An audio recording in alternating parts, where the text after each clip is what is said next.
And I'm a sophomore here at Frost School of Music. This panel and concert is brought to you by the Frost Black American Music Exchange, a project supported by the university's Racial Justice Pilot Grant Program. Tonight is just one part of this multi-stage project created to help foster closer ties between the Frost School of Music and musicians within the communities of Miami. South Florida has some deep musical roots and shares an important part in the lineage of jazz and other styles of Black American music. As the torch passes from generation to generation, we know how important it is for the knowledge of this music and the lives behind it to be passed down. In keeping with that tradition, we have some of the community's most prominent musical leaders and personalities here to talk about history, change, and how the university has been present or perhaps absent as a supportive force within Miami's community of Black musicians. Our distinguished panelists tonight are Ms. Tracy Fields, host of WLRN's Ettiene Jazz Show.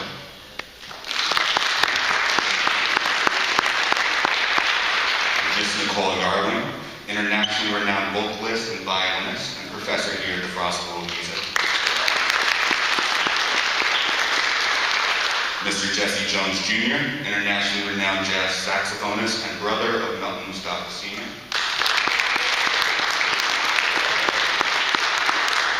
Mr. Melton Mustafa Jr., Grammy-nominated jazz saxophonist and seasoned music educator and band leader. Then we have Ettiene Charles, the world-renowned trumpeter and newest addition to the esteemed faculty of the Frost School of Music. And finally, the Grammy Award-winning trumpeter and his masterful composer and band leader, Mr. Brian Lynch.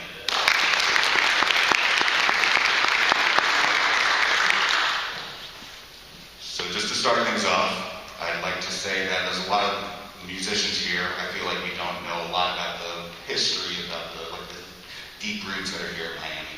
Is there anything you would like to educate the new student body about this? Well, can I start? Is that okay? How's everyone doing? Yeah.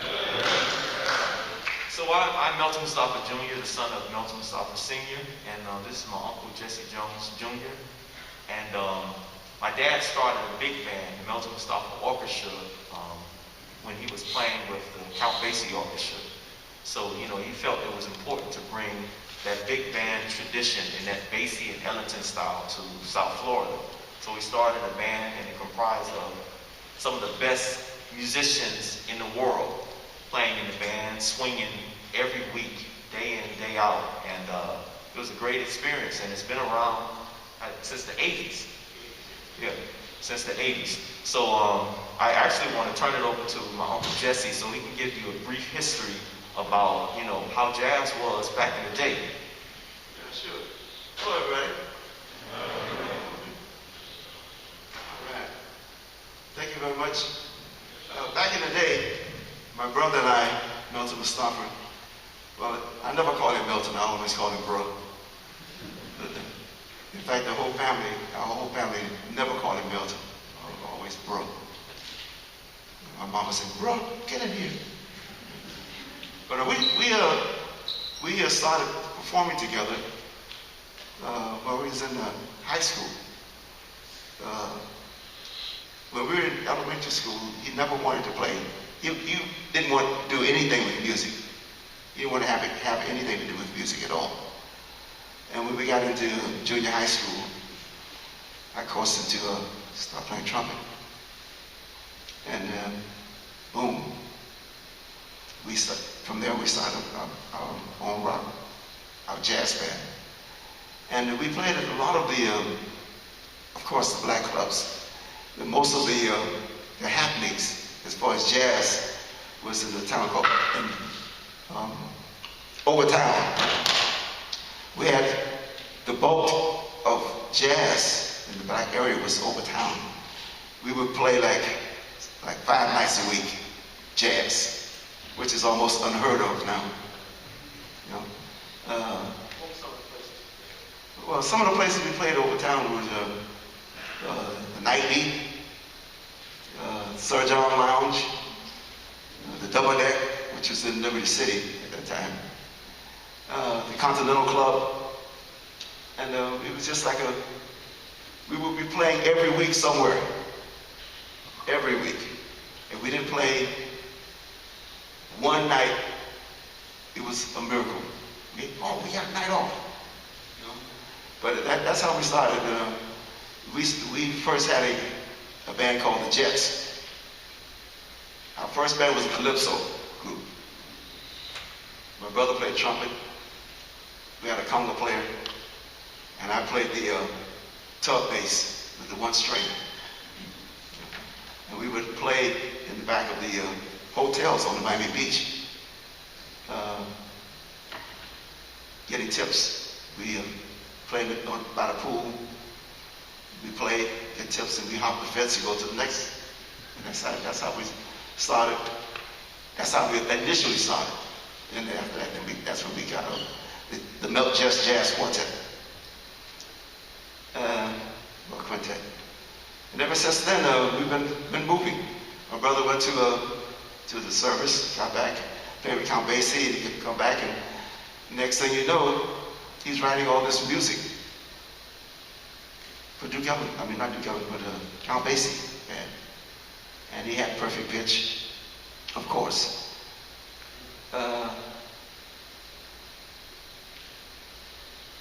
So on and so on and so on. Yeah. I would like to ask you a question, Mr. Jones Jr. I'm glad you brought up the Jets because, we've talked about that when you've been on Evening Jazz with me. And I wanted to ask you what it was like playing on Miami Beach back at the time when black people were not welcome on Miami Beach. Sometimes it was very difficult because during that time it was kind of rough because the black musicians, they would play on the beach.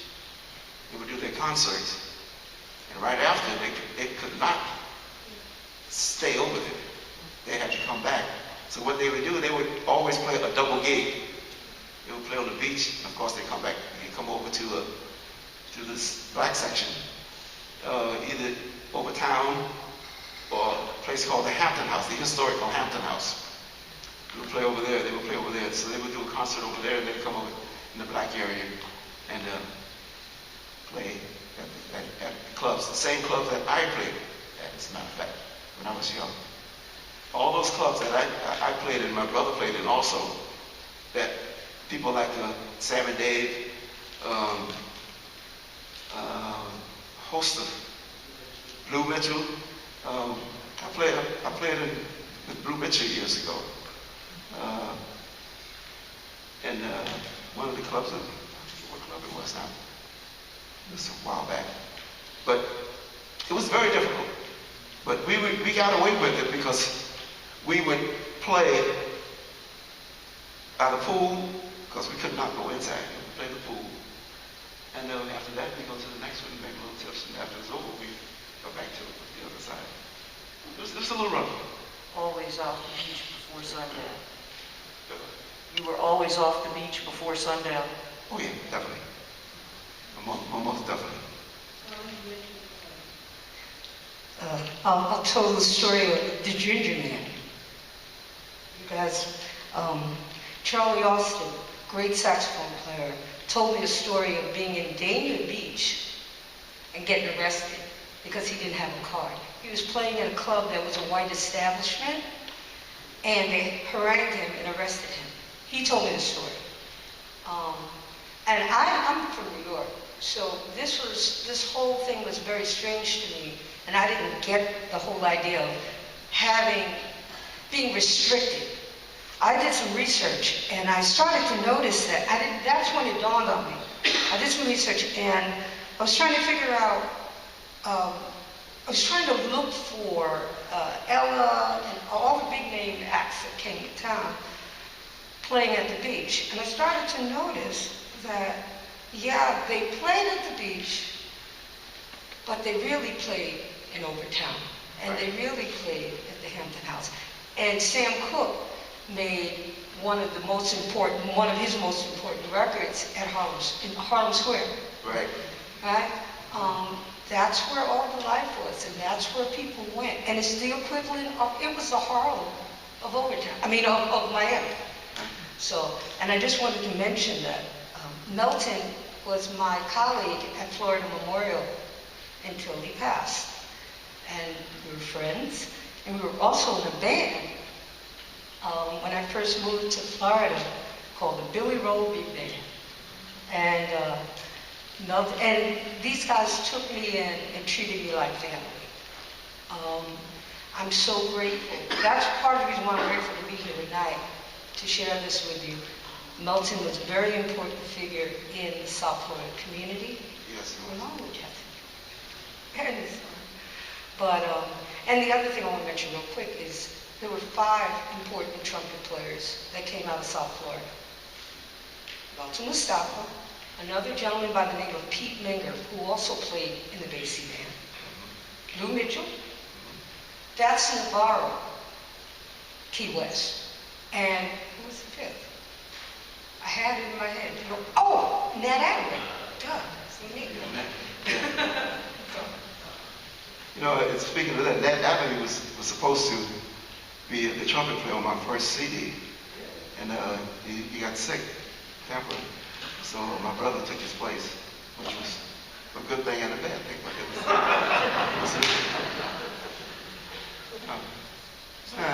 So one thing my dad always wanted to do was to educate the community or give the community an opportunity to hear the highest level of jazz. So as you know, he had perfect pitch, and he was just crazy musical genius that could just write anything. He could hear anything, cars beeping, the crickets chirping and all of that stuff. He would literally write those things out in some of his compositions. He enjoyed doing those things, but more importantly, he was all about jazz education. He always thought about the kids. So every year he would have a jazz festival, the Melton Mustafa Jazz Festival, which is held every year at the end of February, the last weekend of February. During this time, he would bring down international jazz artists, James Moody, Grover Washington Jr., just everybody, John Faddis, Clark Terry. Everybody came through at one time or another. But more importantly than having that concert was the opportunity for the students to engage in some type of learning activity with those artists. So he would bring those artists in, and he would bring the kids in and let the kids actually talk to the artists, take an improv class with them, learn a little bit about jazz history and their life, and he felt that was really, really important. And one of the things that myself and my uncle were trying to make sure we do, along with a host of other, jazz enthusiasts and educators, is to make sure that we continue that particular event, the jazz festival, every year. It's been going along. Well, this is actually the 25th anniversary of Melton Mustafa Jazz Festival. So cross your fingers, with this COVID thing, things are up and down. However, we have a great lineup. I can't even tell you the great lineup, but it's a strong possibility that we might have somebody on the stage come and grace us at the Jazz Festival. So let's give it up for that.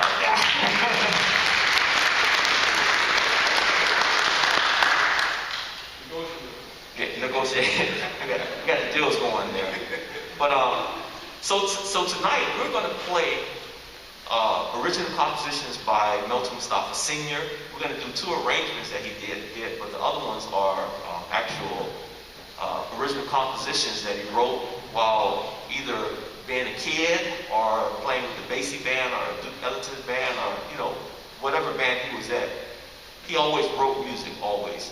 He would be sitting eating at the dinner table and just start sketching something, and before you know it, he's written a tune. You know what?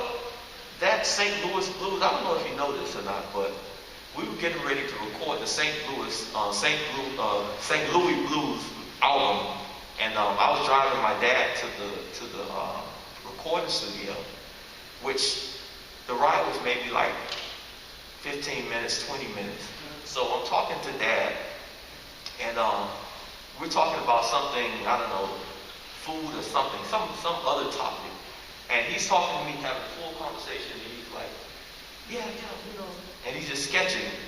So after 15 minutes elapsed when we arrived at the studio, he took out some music and he said, hey guys, I just wrote this. And he gave it to them and they recorded the song. And I'm looking like, wait a minute. I thought you was talking to me, taking notes about, whatever. And he actually wrote 2 tunes on the way there. And, just a tremendous, it's very humbling, to be in the midst of such just a genius level person. I don't know if you guys have ever had the opportunity to be in a situation where you're experiencing greatness like that, but it's very humbling, and it makes you feel that those 12 hours that you just practiced need to be 24 hours. I tell you, when we were coming up, I always wanted to be like my brother. He was younger than me, of course, but he was before me. I admired him so much. I often told him that he was my inspiration, although it's because of me that he got in music. But he's such a humble person. In fact, we would go and on a gig, and we would be like freaking Frank. If I turned left, he would know to turn left at the same time. Like you see the birds, they all are going. That was me and my brother always on stage. He was a tremendous individual. Wonderful. Now, Mr. Lynch, you had an opportunity to be featured at the Jazz Festival a couple of years ago. What are the things that you noticed about the music compositions, or just playing on the festival, or just anything that you knew about Dad?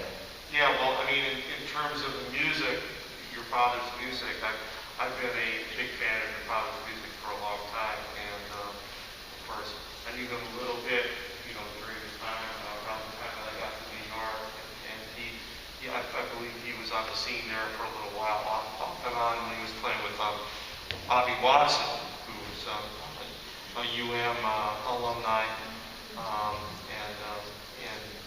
they played together. I always admired so much the way that they played together too.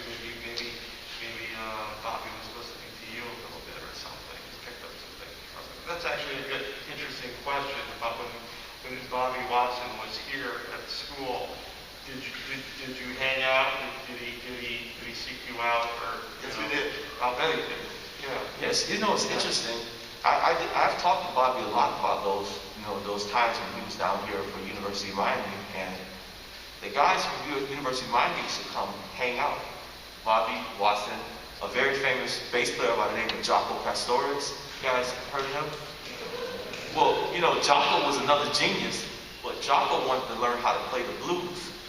And he would hang out in Liberty City, where my dad and uncle was from, and just try to pick up on that blues feel. It was times where my mom, Jaco would come stay at the house, and he would sleep on the couch. And he would stay there practicing with Dad until my mom literally said, okay, Jaco, it's been 3 or 4 days. You got to get out of here. But, now, before, during that time, me and my brothers, we just looked at him as like Uncle Jaco, because he was the funniest dude ever. He was the funniest dude ever. We just called him Uncle Jaco. But now it's humbling to know that somebody on that level had so much admiration for my dad and uncle that they would literally hang out with them so they can absorb some of that authentic blues feel. Right. You understand? The other thing I wanted to say is that a lot of the young lions and musicians that are out in New York and all over the world, performing and doing a great job. Willem Dellisford, Patrick Bartley, Marcus Howell, Obed Cabir, all of these guys, at some time or another, would hang out at the house and take lessons with Dad and just soak it in. And I know Mr. Ettiene, you had an opportunity to play with a lot of those guys. What was the feel? How did you feel about Mustafa? Good evening, everyone. Thank you for being here. Yeah, I'm grateful to be able to experience the legacy through a few different avenues. You know, when I was living in Florida, 15 years ago now, Melton was in Miami, but he was at Florida Memorial, and I knew some of his students from Miami. William Dellisford was in Tallahassee, Obed Calvez on many of my albums, but I also knew of his time in the Basie Band because my teacher was Scotty Barnhart, who is now the conductor of the Basie Band. There's a really strong legacy in that second trumpet chair of the Basie Band that goes all the way back to Sweets Edison. And you got from Sweets Edison and Thad Jones, from Thad Jones, I think it went to Melton after that, but it was Pete Mingham, Melton, and they kind of interchanged Pete Mingham, Melton, and then from Melton it went to Scotty. And so, and that tradition, you always heard the evolution of not just the trumpet playing, but of the arranging. And so what blows my mind about this experience, and this concert was going to blow your mind as well, is the really incredible ability that Melton has with melodies and how he arranged them. You hear Frank Foster in there, you hear Ernie Wilkins, you hear Frank West, you really hear the legacy of Basie's musicians and their ability to be, like the Basie Band was kind of like our Blakey's Band in the sense where it was an avenue for young musicians to showcase their writing. There weren't many opportunities on the road then for young musicians to showcase their own pens, and so Melton took that, and I'm really blown away. And to see that he, in addition to being a great trumpet player and arranger and composer, that he was constantly teaching. I played, at least 1,000 years old by Calvert and William Dellis. I could go down the list of all these great players that came out of South Florida. Every town you go to around the United States, specifically every I call them black towns. I'm not from the U.S. I'm from Trinidad and Tobago. But every black town you see, every town where there's a black concentration, you always find this one teacher. We call them the teacher. In Detroit was Barry Harris. And here in South Florida, it's clearly Melton Mustafa. If you go down and listen everywhere, good light scene Detroit. And they all made sure, in Chicago was Vaughn Freeman. You go down the list of all these different towns where people were mentored. Young people had this pillar of knowledge to go to. Even though that pillar of knowledge may have been young, like Melton was young when he was bringing people up as well. Yeah. And so it's a pleasure to be here to celebrate his music, and I'm looking forward to hearing what everybody. I think that the way that, like you said, the way he synthesized so much music and so many influences together. And you'll hear this that the music one moment sounds like Basie at its very finest, and then it gets modern, and then it gets individual all the way through. And so nothing is ever just like an imitation of anything. It's a synthesis, and it's an original synthesis. And that's the way he was as a trumpet player too. I'm a big evangelist for your father, and putting this concert coming together is a long time coming. Again, like part of the emphasis also is I'm so interested in what went on in that era and what the connection of the community, when you say the community, you mean the black community, with an educational institution like at the time, which is the University of Miami, now the Frost School of Music. I think probably most of my students really don't have any kind of comprehension of what was on the scene when I went to school. So I went to school in the late 1970s, and I went to one of those early jazz schools, and everybody was talking about Miami. They talked about how good Miami was as a school. They said some other things about Miami too. In terms of the school had a certain reputation about what kind of people would go there and what kind of things were being played there. But then on the other hand, Bobby Watson, Curtis Lundy, Rodney Kendrick, who I ran into at the airport the other day, and we started talking about it. He was there too. It fascinates me, kind of, what that's about. I want to say everybody hit on something very, very important here. First, I want to say this about Melton. His favorite line he would say to students is, "I'm trying to learn you this thing."